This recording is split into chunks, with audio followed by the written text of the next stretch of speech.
there's a new basic data type, GPU array, which is another one of these things of taking a specialized area and then packaging it up to make it easier to access.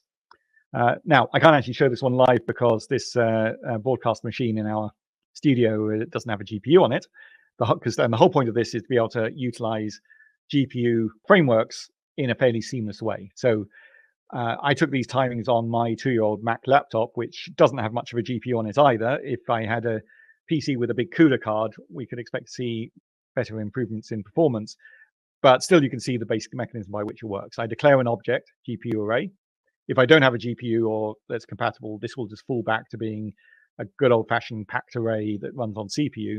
But after that, I don't need to do anything special. In this case, I'm just squaring all those numbers and adding the arctanch of them, and the computation happens. But behind the scenes, that data has been computed in a compiled function on the GPU, with the data copied onto the GPU when it was created. So those operations can be potentially much faster. In this case, about twice as fast for this fairly simple unoptimized computation compared to doing this the old-fashioned way of doing that on CPU. So the real win here is if you've got the hardware. But obviously that is a direction of travel of all the computer manufacturers. And when I pluck up the courage to ask for the brand new Mac, then mine will get slightly better as well. Also in performance, as you'll see, there's a theme here going, quite a lot of performance things. The parallel computing tools, which are really about utilizing multiple cores or multiple computers. There's a few improvements here. There's a couple of new basic paradigms. So many of the parallel computing toolkit functions are analogous to existing functions. There's a parallel do and a parallel table instead of do and table.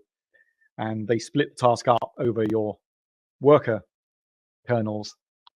They all run in parallel, and then it assembles them back together. So there's two new ones on that. Cases and select for picking elements out of data that match a criteria or match a pattern.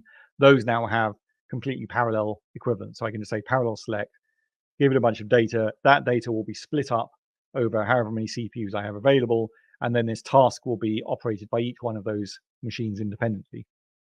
Now, locally on my machine, that's really just a kind of convenience function, helps us to program more elegantly. But for the very large parallel users, and I know we have some that are running on hundreds of CPUs, we've also made remote kernel launch. So that's if I've got a cluster of unused computers in a lab that I want to connect to and use them as workers for my personal computer, perhaps they're free overnight, or I've got some dedicated cluster hardware. The ability to launch many of those simultaneously is now much, much faster. So before, the time of actually setting your infrastructure up might have taken quite a while, and then it was fast once it was running. Now that remote launching is much faster as well.